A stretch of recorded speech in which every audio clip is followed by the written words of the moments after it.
Dear student, welcome back the student life academy में आपका स्वागत है। हम आपको पढ़ा रहे थे मैथमेटिक्स और उसमें क्वाड्रेटिक इक्वेशन, जिसमें वर्ड प्रॉब्लम चल रही थी, यानी कि हमारा थियोरेटिकल क्वेश्चन रह गया था और बाद में जाके वो क्वाड्रेटिक इक्वेशन बनती थी, यानी द्विघात समीकरण। फिर उसमें हम उसके मूल ज्ञात कर लिया करते थे।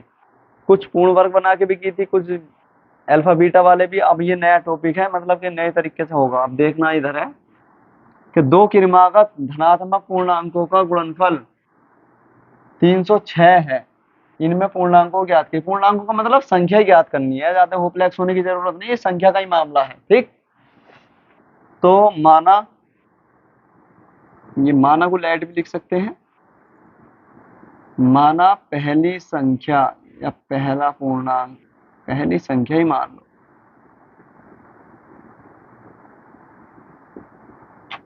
क्रमागत का मतलब क्रम वाइज हर बार 1 जुड़ेगा कि पहली संख्या x हो गई तो दूसरी संख्या क्या हो गई,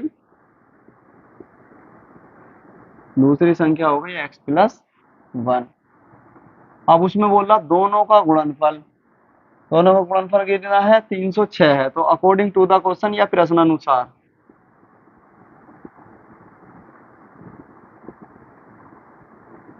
प्रश्नानुसार x into x+1 is equal to कितना है, 306 यानी 306। x की इससे मल्टीप्लाई करेंगे तो ये क्या जाएगा, एक्स स्क्वायर, प्लस एक्स की 1 से करेंगे तो x माइनस का 306 आ गया यहाँ, और बराबर में क्या आ गया, 0। ठीक, अब हमें इसके फैक्टर करने हैं हमें। देखो 306 के, 306 हमारा यानी कि 324 के पास में है, और 324 किसका स्क्वायर है, 18 का। तो 18 की 18 से गुणा करेंगे, यानी कि 8 की 8 से करेंगे तो 4 आएगा बाद में, तो ये हमारा होएगा नहीं। तो 18 की हम 17 से मल्टीप्लाई करके देखते हैं, ठीक है ना। यानी कि ये हमारे पास 18 है और इसकी गुणा करते हैं हम 17 से, और वैसे ही माइनस करके 1 लाना है, तो 1 का तो डिफरेंस है ही। तो 17 अट्ठे कितने हुआ, 136 का 6 हासिल लगे 13, 17 ही कम 17 और 13 कितने हो गए, पूरे हो गए 30। तो ये बिल्कुल करेक्ट, सही है। अब हम इसमें ऐसा कर लेंगे, 18 का टेबल पढ़ेंगे कितनी बार, 17 बार। 18 का कितनी बार पढ़ेंगे, 17 बार, इंटू एक्स और माइनस के 306 बराबर 0। एक्स स्क्वायर प्लस का 18x माइनस का 17x minus 306 is equal to 0। अब इसमें से कॉमन क्या आ गया, x, तो ये बचा हमारे पास x+18, और यहाँ से आ गया माइनस का 17 कॉमन, तो ये बचा x+18 इज इक्वल टू 0। अब ये आ गया हमारे पास x+18 और ये बचा हमारे पास x-17 बराबर 0। अब लिखेंगे जब, या वैन लिख लो, कुछ भी लिख लो मर्जी, इसमें तो कोई दिक्कत वाली बात ही नहीं है। वैन भी लिख सकते हो या जब भी लिख सकते हो। x-17 बराबर 0, तो x बराबर 17, ये आ गया। बस प्लस वाला हम लेंगे नहीं, कभी भी इन वाले क्वेश्चन में प्लस वाला हमें नहीं लेना है, क्योंकि हमें माइनस की वैल्यू जब हम लेंगे जब भी उधर जाकर प्लस की होगी। ठीक, तो हमने x को क्या माना था, x को हमने माना था पहली संख्या, पहला पूर्णांक x है। तो पहला पूर्णांक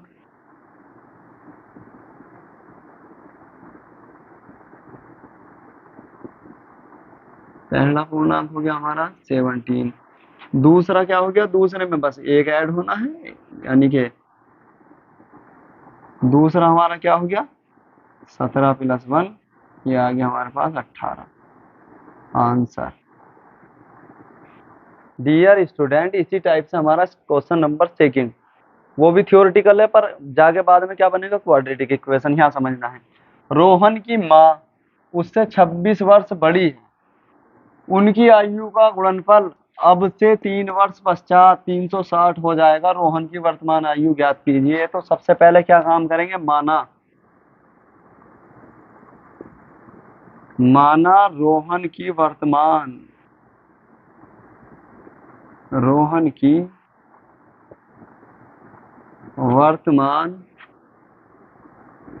आयु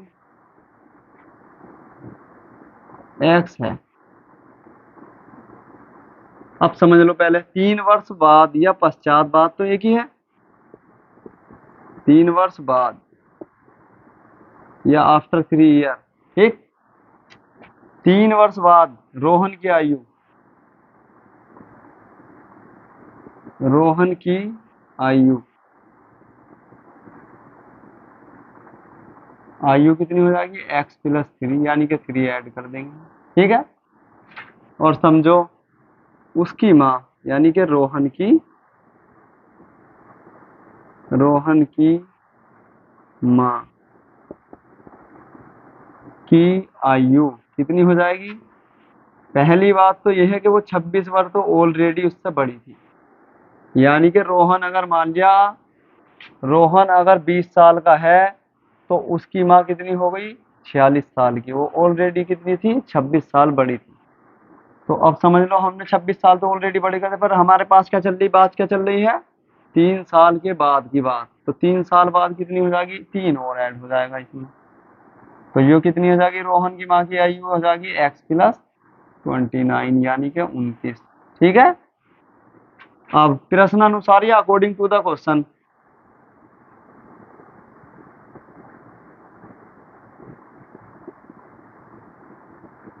प्रश्नानुसार क्या हो जाएगा x प्लस 3, 3 वर्ष बाद दोनों की आयु का गुणनफल कितना है 360 है। और ये हो गया x, ये हो गया 19 बराबर कितना है भाई 360। तो अब देखो यहाँ समझेंगे, इसकी इससे मल्टीप्लाई करेंगे तो ये हो गया एक्स स्क्वायर प्लस 29x, ठीक। और प्लस हो जाएगा हमारे पास ये हो जाएगा 3x, और इसकी मल्टीप्लाई करेंगे इससे तो कितना जाएगा 3 9 27 का 7, 3 दूनी 6, 6 और 2 8, 87, ठीक है। 3 9 27 का 7, 3 दूनी 6 और 2 8, और माइनस का 360 बराबर कितना है 0। एक्स स्क्वायर ये हो गया हमारे पास 32x माइनस, इसमें से हम माइनस कर देंगे तो 3 बचेगा, तो कितना बचेगा 10 में से 7 गए तो वही 3 बचा, यहाँ बचा 5, यानी कि 15 में से 8 गए तो 7 बचा, और यहाँ बचा 273 बचा, और बराबर में आ गया हमारे पास क्या आ गया 0। अब 273 के हमें ऐसे फैक्टर करने हैं जो माइनस करके 32 लाना है। देखो हमें किसके फैक्टर करने हैं x square plus 32x minus 273 के फैक्टर करेंगे, यानी कि हमारा यूनिट डिजिट कितना है 3, तो 7 नम 63 में आता है। 7 नम 63 अगर हम करेंगे तो हमारे पास क्या आएगा 3 आ जाएगा बाद में। तो हम हमारे पास जो इसके फैक्टर हैं 39 की गुणा हम 7 से करेंगे, 39 का डिफरेंस और 7 का डिफरेंस कितना आ जाएगा 32, ठीक। तो इसके फैक्टर हम यहाँ करेंगे, देखो इधर, तो ये आ गया हमारे पास एक्स स्क्वायर, ये हमारा ये क्वेश्चन इधर अलग है, एक्स स्क्वायर आ गया हमारे पास। किसके फैक्टर कर रहे हैं हम 39 का टेबल पढ़ रहे हैं, कितनी बार 7 बार, इंटू एक्स माइनस करके लाना, ये लिख रहे हैं हमारे पास 273 बराबर 0, सही है। तो अब ये यहाँ देखेंगे सब, x square plus 39 into x minus का 7x और माइनस का 273 इज इक्वल टू 0। इसमें से हमने कॉमन ले लिया, क्या बचा ये x प्लस 39 माइनस 7 कॉमन ले लिया, ये बचा x प्लस 39 बराबर 0। x प्लस 39 और x माइनस 7 बराबर 0। तो इसमें क्या करेंगे हम ले लेंगे इसमें, जब x माइनस 39 x माइनस 7 बराबर 0, x माइनस 7 बराबर 0, क्योंकि हमें तो माइनस का ही लेना, प्लस वाले से कोई मैटर नहीं है। तो x बराबर कितना आ गया 7, और हमने x को क्या माना था, माना रोहन की वर्तमान आयु x है, तो रोहन की वर्तमान आयु x हो गई, बात खत्म, आंसर आ चुका है, ठीक है।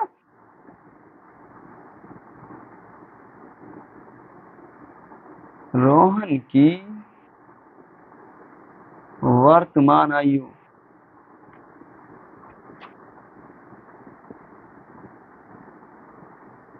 7 वर्ष है। यहाँ एक लाइन और बढ़ा दियो, अतः रोहन की वर्तमान आयु 7 वर्ष है, यानी कि रोहन की प्रेजेंटेशन जो एज है वो 7 ईयर है।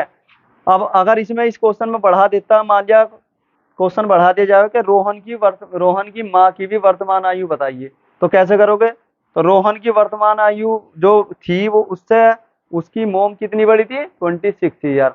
तो 26 यानी कि 26 साल में को 7 साल अगर आप जोड़ दोगे तो 33 साल की उसकी मोम है। ठीक, तो रोहन की माँ की वर्तमान आयु क्या है? 33 वर्ष है। अंडरस्टैंड? डियर स्टूडेंट, इसी टाइप से हमारा क्वेश्चन नंबर 3 है, बस इसका लेवल थोड़ा हाई है। वेरी वेरी मोस्ट क्वेश्चन जो कि हर बार एग्जाम में देखने के लिए मिलता है। और कुछ बच्चे इससे इतने होपलेस हो जाते हैं क्योंकि कम से कम 4-5 लाइनों में तो ये लिखा हुआ ही होता है। पर इस बात से आपको बिल्कुल भी हेजिटेशन नहीं लेनी है। ठीक है? एक नाव की शांत जल में चाल 15 किलोमीटर पर आवर है, यानी कि 15 किलोमीटर प्रति घंटा है। इसे धारा के विपरीत दिशा में 30 किलोमीटर जाने तथा फिर धारा की दिशा में उसी स्थान पर आने में 4 घंटे 30 मिनट का कुल समय लगता है। तो धारा की चाल ज्ञात कीजिए। तो इसमें ज्यादा घबराने वाली बात नहीं है, बस ये थोड़ा थ्योरेटिकल तो है, इसे वर्ड प्रॉब्लम बोलते हैं। ठीक, आप ध्यान देंगे इधर। माना धारा की चाल x किलोमीटर पर आवर है।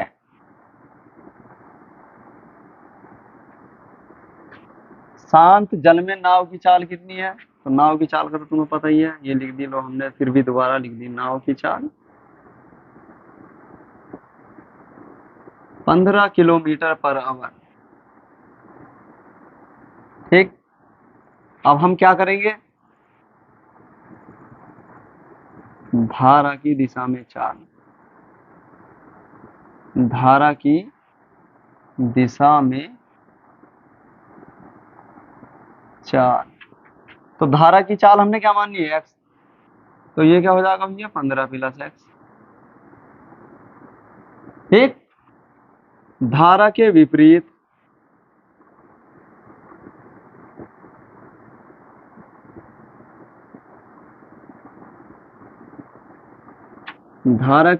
दिशा में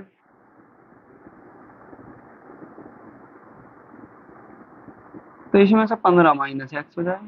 बस ये सिंपल है। ठीक है, ये हमारी चाल हो गई है धारा की दिशा में और धारा के विपरीत दिशा में। अब टोटल डिस्टेंस कितनी है? डिस्टेंस हमारे पास कितनी? दूरी, यानी कि डिस्टेंस यानी दूरी कितनी है हमारे पास? 30 किलोमीटर। और टोटल टाइम या कुल समय?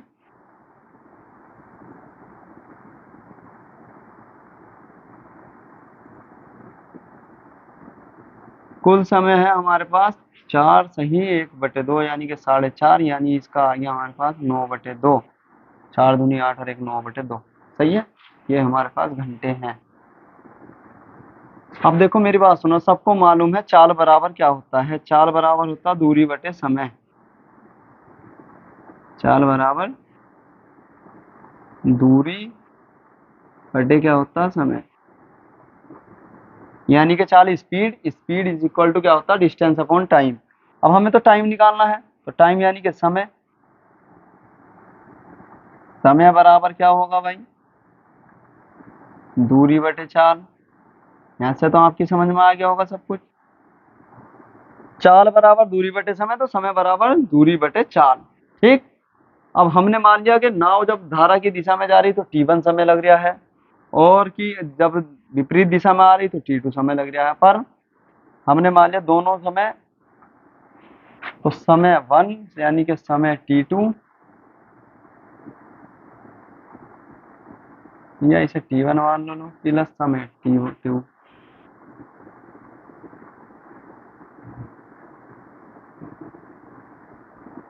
बराबर कितना है? 9/2 घंटे। सही है, पर समय बराबर क्या होता है? दूरी बटे चाल। सही, तो दूरी कितनी है पहले तो हमारी एक बात यहाँ समझेंगे, दूरी पहले देख लेंगे। दूरी तो हमारी 30 किलोमीटर है, उसमें तो नो डाउट, कोई दिक्कत वाली बात ही नहीं है। पर धारा की दिशा में चाल जो है 15 प्लस x है, तो 30/2 15 plus x plus 30/15 minus x बराबर 9/2। सही है। अब यहाँ से हम 30 तो ले लेंगे भाई कॉमन, तो हमने ये भी एलसीएम ले लिया hand to hand, 15 plus x और 15 माइनस एक्स बराबर 9/2। और ये आ जाएगा हमारे पास 15 माइनस एक्स और ये हो जाएगा 15 प्लस एक्स। एक्स से एक्स कैंसिल। अब यहाँ हम कर लेंगे इसे 3 से उड़ा देंगे इसको 3 बार और इसे काट देंगे हम 10 बार। अब 15 15 कितना हो गया 30। तो यहाँ आ जाएगा हमारे पास 30 गुणा 10 और बटे में क्या है हमारे पास ए plus b a minus B, यानी कि 15 का स्क्वायर 225 और माइनस एक्स स्क्वायर बराबर कितना है 3/2। अब फिर 3 से इसे काट दो कितनी बार 10 बार, तो 10 ढाई 100 और 100 की गुणा हो जाएगी 200, 2 से तो 200 आ गया बराबर आ गया। ये हमारे पास ये तो सिंगल बचा एक बार, तो ये आ गया हमारे पास कितना 225 माइनस एक्स स्क्वायर इधर क्या का आ गया प्लस का। 225 में से 200 जाएंगे कितने बचे भाई, तो हमारे पास क्या आ गया है x square is equal to 225 minus 200। तो कितने का डिफरेंस है 25 का, तो एक्स स्क्वायर बराबर कितना आ गया भैया 25। तो एक्स बराबर कितना आ गया √25। 25 कितने का वर्ग है 5 का, तो प्लस माइनस 5 आ गया। एक्स हमने क्या माना था, माना धारा की चाल एक्स है। आते हैं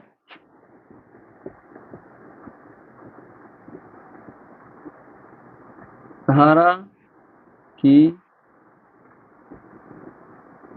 चाल 5 किलोमीटर पर आवर है। सही है, ये है और लिख दो बस। अब एक बार और समझेंगे इसे, क्योंकि ये वेरी वेरी मोस्ट क्वेश्चन है और ऐसे क्वेश्चन आते हैं। आप थ्योरी से बिल्कुल नहीं घबराएंगे जब तक हमें, ठीक है। एक नाव की शांत जल में चाल 15 किलोमीटर पर आवर है, यानी कि 15 किलोमीटर प्रति घंटा है। इसे धारा के विपरीत दिशा में 30 किलोमीटर जाना। पहले तो धारा के विपरीत दिशा में 30 किलोमीटर जाना। मान लिया नहर इस साइड को चल रही है तो नाव उस साइड से आ रही है, तो ये तो हो गई विपरीत, सही।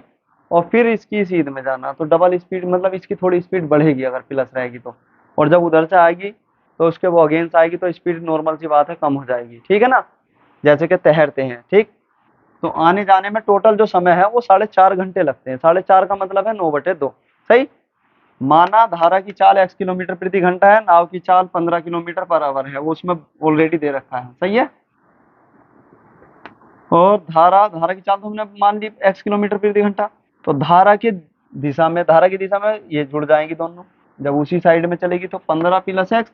और धारा के विपरीत दिशा में मान लिया उधर से, मान लिया 5 की स्पीड थी धारा की, तो इधर से हम 20 की स्पीड से जा रहे हैं तो हमें 15 की स्पीड मिलेगी, क्योंकि वो 5 क्रॉस हो जाएगी, ठीक है। तो 15 माइनस एक्स। दूरी कितनी है टोटल 30 किलोमीटर। कुल समय कितना लग रहा है 4.5 घंटे, यानी कि 4 सही 1/2, 1/2 का मतलब हाफ होता है, यह आपको मालूम ही है। और दो दो दो, दो चौक 8, 8 और 1 9, यानी कि 9/2। चाल बराबर क्या होता है दूरी बटे समय। समय इधर आ गया, चाल उधर चल गई, तो समय बराबर दूरी बटे चाल। तो समय मान लिया जब हम गए हैं धारा के विपरीत तो T1 समय लगा है, और धारा की सीध में ही अगर हम आए हैं तो T2 समय लगा, पर दोनों का समय मिलाएंगे तो कितना लगा 4.5 घंटे, यानी कि 9/2। अब कितनी डिस्टेंस है, डिस्टेंस तो दोनों की सेम है 30। 30 हमने कॉमन ले लिया है और हमने स्पीड लिख दिया दोनों की नीचे, पर दोनों का योग दे रखा था हमें से 9/2, ठीक। यहाँ से हमने 30 कॉमन ले लिया तो इसकी मल्टीप्लाई हो गई इधर, इसकी हो गई इधर, हमने एलसीएम ले लिया नीचे, ठीक। तो x से x कैंसिल, 15 15 हो गया 30, और इस वाले 3 से हमने इसे 3 किया 9 और 3 ढाई 30, इसे 10 बार काट दिया है। अब ये कितना बचा 10 तो ये वाला बचा, पर 15 15 30 ये वाला आ गया, ठीक। और ये a plus b a minus b is equal to क्या होता है a square minus b square. तो a की वैल्यू कितनी है हमारे पास 15, यानी कि 15 का वर्ग क्या होता है 225 माइनस एक्स स्क्वायर सेम है थी।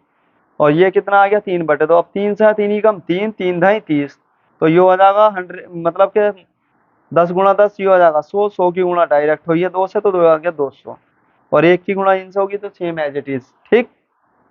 तो एक्स स्क्वायर इधर आके माइनस का था, इधर आके आ गया प्लस 225, ये 200 उधर जाके हो गया माइनस का, कितने बचे 25, तो एक्स स्क्वायर बराबर 25, और ये वाला जो स्क्वायर है रूट बनेगा उधर जाके, और एक्स में क्या निकल कर जाएगा, एक्स बराबर प्लस माइनस 5। अतः धारा की चाल 5 किलोमीटर प्रति घंटा है। Are you agree? तो अब हम ध्यान देंगे क्वेश्चन नंबर 4 पर। ठीक, दो क्रमागत सम संख्याओं के वर्गों का योग 244 है। संख्याएं ज्ञात कीजिए। क्रमागत सम का आ गया मैटर। अगर मान लिया हमारे पास, देखो मान लिया हमारे पास सम संख्या कितनी है, ये हमारे पास 4 है, तो अगली सम संख्या क्या आएगी, जब इसमें 2 ऐड होगा जब आएगी। सम का मतलब तो ये होगा, तो 6 आएगी, आएगी है ना, यानी कि 2 ऐड होगा। तो हम मानेंगे, हम माना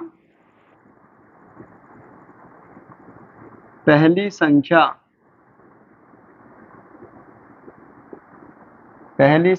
x है, तो दूसरी संख्या क्या हो जाएगी,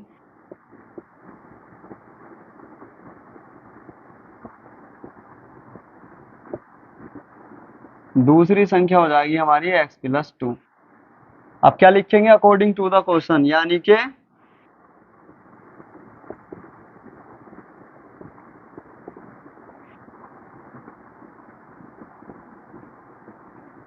अकॉर्डिंग टू द क्वेश्चन, प्रश्नानुसार, ये क्या है x, यानी कि दोनों के वर्गों का योग, तो इसका वर्ग कर दिया हमने, और x प्लस 2 यानी कि इसका भी स्क्वायर कर दिया, और क्या दे रखा है भैया 244।